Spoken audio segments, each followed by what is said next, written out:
Ever wondered how to make your passion for photography an actual profitable business? Or are you just here for horror stories and client chaos? Because we've got that too. But either way, you are definitely in the right place and you're going to enjoy it here. My name is Heather Broomhall, owner and photographer of Heather Broomhall Photography. I have been doing this I hit my 25-year mark this year. So I have lots of stories from the very beginning to living and going through a couple economical thingies. And yeah, but anyways, I first started out doing, am I even getting into this? I didn't think we were doing this, but you're doing it. Well, no one knows who any of us are. Like, why should they care about us? So, yeah, basically, I focus on portraits and fashion. So, I do a lot of studio photography and also I do outdoors, but I prefer to do the studio stuff more. So, that's me. And then, of course, you have Fortme. I'm Fortme from Ella's Photography. I am actually in Australia. You might have noticed from the way I say no. Um, you'll notice with a lot of things I say. So if I ask for water on the podcast, that's a tell sign. So I am a mother of four. I started my full-time photography business 6 years ago. Basically, I was on maternity leave and I just decided that my creativity was lacking because basically I came from a teaching degree where I was making everything in my classroom. Every poster, every little detail was created, and any teacher out there knows that we make a lot of things ourselves. So it wasn't far off for me to make my own props, start my studio, and find my inspiration in photography because I had always had a passion for videography and photography. I was that annoying friend that would follow you around with the camera everywhere you went, and I'm sure all my friends will have that documentation somewhere. So basically, that's how I started out maternity leave, wanted to do something creative, and finally started my business. And then 6 years later, here we are. And 6 years later, here we are. I'm feeling that. Let's dive right in to our first ever topic for our first ever podcast video cast. And here we are. Okay, so you are thinking about picking up a camera and jumping into the photography world. So I want to talk about what is worth doing and worth avoiding when you're just starting out. So that's the question for today. And Fort May, you start. Oh, I will start. Definitely. There is so many things you shouldn't do. One, I think the first thing we can start off with, don't buy it all. Don't get it all. You don't need everything. Okay, you will drown in the amount of photography props, the amount of photography gear. There is so much you can buy, but you will literally drown. You can't see what's around me right now, but there are things I never use that I refuse to get rid of because that's a part of the addiction. It When will you never buy it, end. you will never get rid of it. When It you never buy it, ends. you have this guilt and you will never get rid of it. So my first advice is to buy slowly. Don't just buy all the things. And I forgot to mention, I am a newborn photographer slash family photographer. So there's a big temptation because there's all the little outfits, all the little props. They're so cute. Don't get it all. The first thing I bought, and I feel honestly to this day, I feel like I got scammed. Don't get tricked by other photographers selling you their their props. Okay. Don't think that just because a photographer is a reputable photographer, they're not selling you crap. So I'm not going to tell you, but I definitely the Not naming names. no name names. First time around, I got scammed 100%. This person sold me all this stuff, and I was in love bubble, like love goggles were on, and I thought all this stuff was so adorable, so cute. I needed all. I did not need any of it. And the more I went to use those items, look, you have to work with your budget, and I understand buying used stuff from other photographers, but just buy small amounts that you're actually paying attention to. Don't get tricked by the I'm selling this full set for $2,000 because I Yes. definitely I saw that full set and I'm like I need all these things. A lot of the things were bad. A lot of the fluffs were horrible. They looked horrible in camera. You also need to remember these established photographers are selling you the mistakes they bought. These were the mistakes they made. So she probably Mhm. bought that the first time around as a mistake as well, and now she's selling it back to you. So just be wary of what you buy. Heather, what do you think? What else you got? Because I know you've got opinions on this. Well, I think you should definitely like purchase intentionally, but I do want to share. Okay, so one thing that took me like 40K at least to learn in school was that because I went to art and design school for fashion. But one thing that was first and foremost, and basically everything that they taught was not to buy literally anything. Literally, like if you wanted to be, because they had a photography college, London College of Communication, and literally they're like, just start. Don't even buy a camera. Use a pinhole camera. Seriously, like they're like, this is also a little bit before smartphones. Aging a little bit, but don't purchase anything. If you want to start, use a pinhole camera. Like use what you have and the materials you have available. Don't go out and buy. And the reason that took me 40K to learn this is by doing that, it doesn't just fuel your creativity, but it also teaches you if you can shoot with the crappiest camera, you can shoot with the most expensive camera. So that's what this was all about. Yes, absolutely. And if So you it's know like, lighting, you know lighting with anything. if you know lighting with anything, which is a whole nother topic. I learned lighting personally from actually life drawing classes and also practicing. But my biggest, and I tell people all the time, like you can sign up for life drawing classes. You don't even have to know how to do it. Just go in and do scribbles, but you learn light. And that for me was what took my photography to the next level. That is for another episode.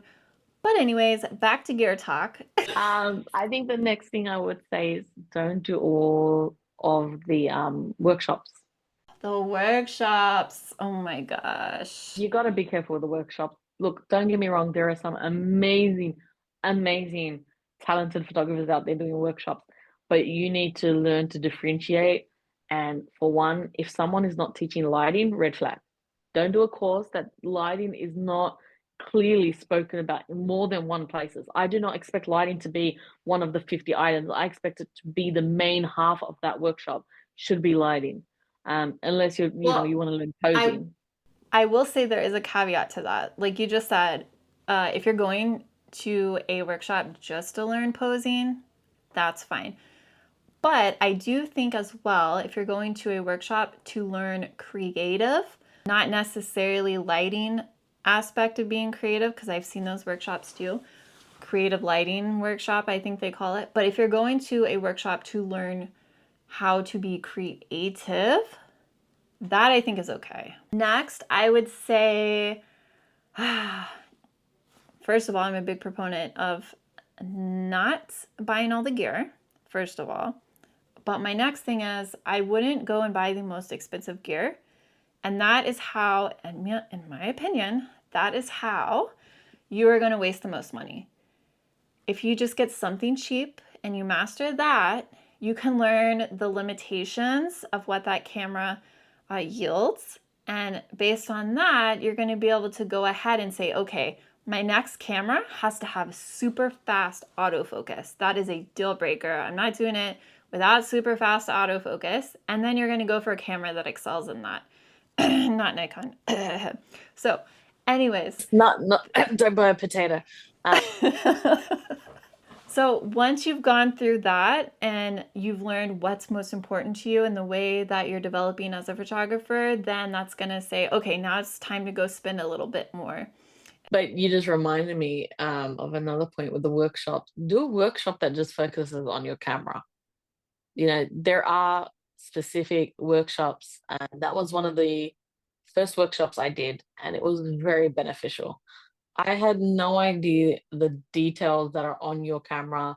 I did not understand the exposure triangle, even just those simple things to start off with, because if you don't do those first, the camera workshops, which are just the basics of exposure and all those kind of things, if you don't do them first and then you pay for these really expensive bougie, teachers out there that cost over $1,600. So you got to keep that in mind. if you don't do that basic workshop to learn your camera, you're going in and really everyone's laughing at you. No one's respecting you because you're sitting there playing with your camera, like, oh, how do I turn this setting on? How do I find? She's telling you, okay, put your f-stop to this, and you're just like lost.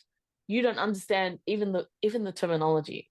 You know, it's not that easy to master to just go out and do those really big workshops with those really impressive photographers if you haven't done a workshop for your camera.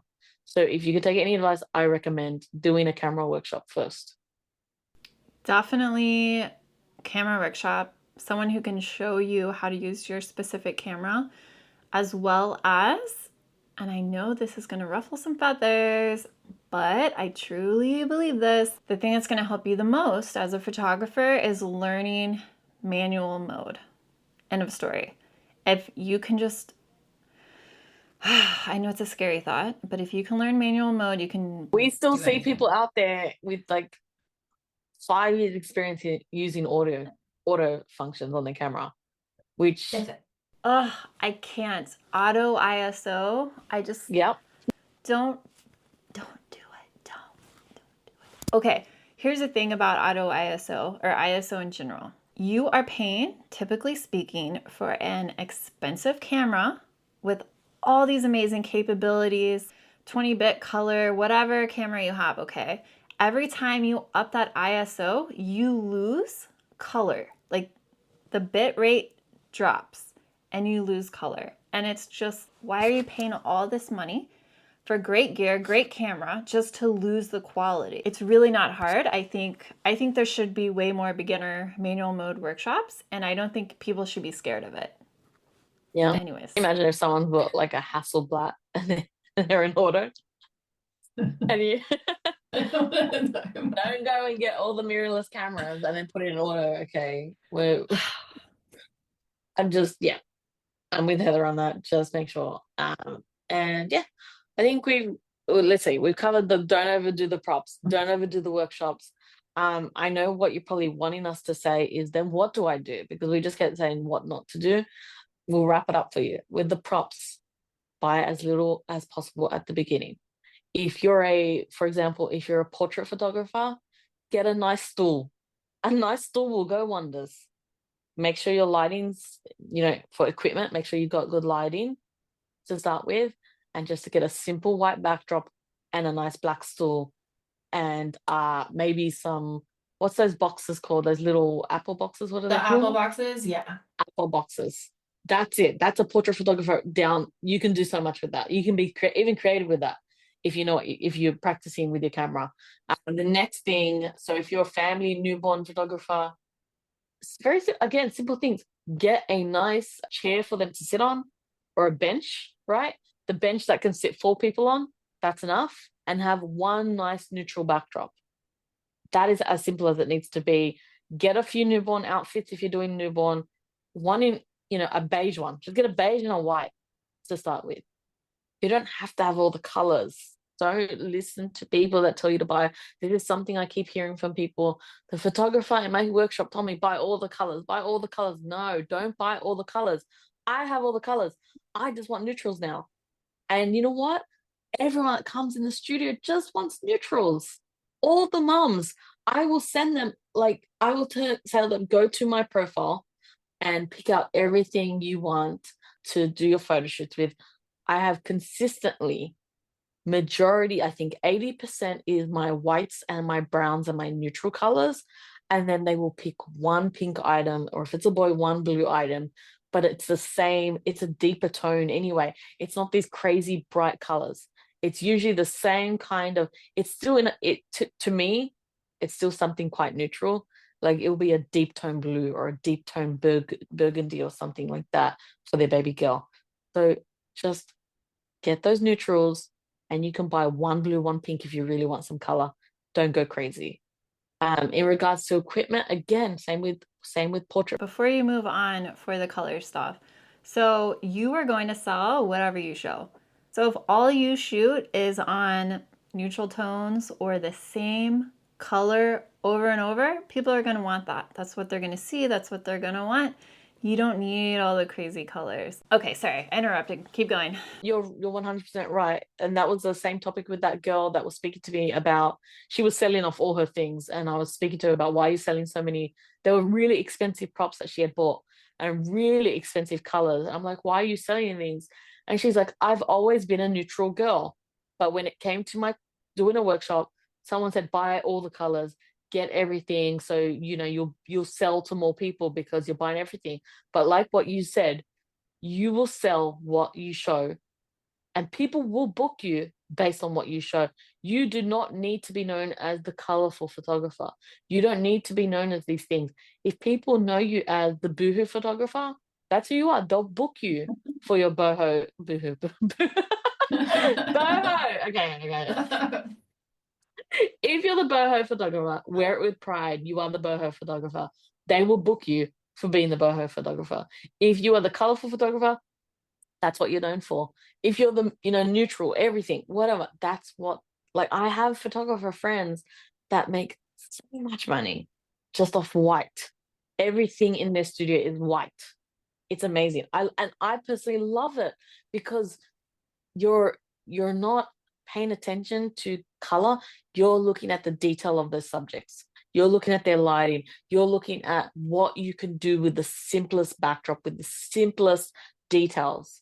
So don't get all the colors if you don't want them. If you want them, power to you. But start slow. 1 or 2 outfits, a nice chair, your lighting sorted. And I think this can honestly go across all types of photography. Simple items. You just need a good backdrop, a good light, and usually a stand or a chair, or one of these nice boxes I've got over here. I love my big box for Your people to sit on. Apple boxes. This is the big one. This is the big one. But I mean, there's a reason they're like timeless. Like, I know some people say that they get tired of Apple boxes, they're tired of seeing them. Like, some photographers say that. But at the end of the day, they're so versatile. Like, you'll use them for anything and everything. And they always work as a chair. End of story. So, I don't know. Just do what you like and what works, but don't go crazy. It just builds up, it adds up. And it's not just props, it's tech as well. Luckily, I never went crazy on gear, thankfully. And I did buy intentionally. So the stuff that I bought, I still have. And it's still going strong for years and years. so just to summarize, don't buy all the props, don't buy all the things. Don't get all the equipment. Focus on your lighting, something for your clients to sit on, a bench chair or a Apple box or whatever. And your lighting is important. In regards to workshops, don't do too many workshops. Start really simple. You don't have to do the most expensive workshop. Start with a camera course, learn your camera, and then join the Facebook groups. There are Facebook groups dedicated to telling you which workshop to go to. Trust them. Go do as much reading as possible. I never did that, and I went to a very established workshop, and we'll talk about that another time. That's a full story time. And I was completely ripped off. It was a horrible workshop. Just go on the Facebook groups before you pay for the next expensive workshop. Okay. And yeah, I think that's it. And so let's just wrap this up with a question for you guys. What was the first thing that you bought that you regret buying? And that could be from another photographer or something you were sold the gimmick online or a trendy item. Oh my God, the trendy items. What did you get tricked into buying? Okay. So let That's a us good know. question. Leave a comment and we will read about it. Maybe we'll talk about it next week. I love reading all these stories. Yes, and we also want your feedback. This is our first pilot episode. So as we get into the groove of things and make a better format and start flowing better together, we're fairly new together, so to speak. Tell us, what do you want to hear in future episodes? We're here to help you learn, grow. Do you want Hopefully Heather to laugh take at the some hat point. off? Do you want her to keep Yes. the hat? Is this hat working for me or not? I did the pet peeve of every photographer. Don't have elastic bands on in your videos and in photos. If I had $1 for every time I told someone to take no, not edited, I catch it. So I tell them, You're lucky. You're better than me. I catch it. So I'm like, yeah, if you want to remove that and your Apple Watch, that would be great. Oh my God, the Apple Watch. Oh my God, the Apple Watch. We will be publishing this podcast every Friday. So make sure you subscribe, follow, share this podcast. The more people that are on board, the bigger and better this community is going to be. We want to keep it positive. This is about positivity and trying to build people up and not tearing them down. So make sure you're following us on TikTok, Instagram, all the places, but especially here on YouTube. And if you're listening to this on Spotify or Apple Podcasts, please make sure to subscribe. And thank you. Thank you for listening to us. We really appreciate that. It's our first time. The rambles. Yep, there's rambles. I hope Heather's gonna do that editing work. I can't wait. It's the best part, all the editing. If there is anyone watching it, we really appreciate you. We're very shy. This is very scary. No one explains the feeling of having a camera in your face and just 100%. talking. And I know I'm not going to be able to listen to this back because I hate the way I sound. But if you can listen, I appreciate it. If you can like stand the sound of our voices, we want to say thank you from the bottom of our heart because we can't. There's not many can. What you were rambling hard. I know. Land the plane, Alex. We can't help you if you don't send the questions. So we're a wealth of knowledge. We want to help you. So make sure you get those questions in so that we can. Okay, bye. Bye. See you next time. Okay, bye.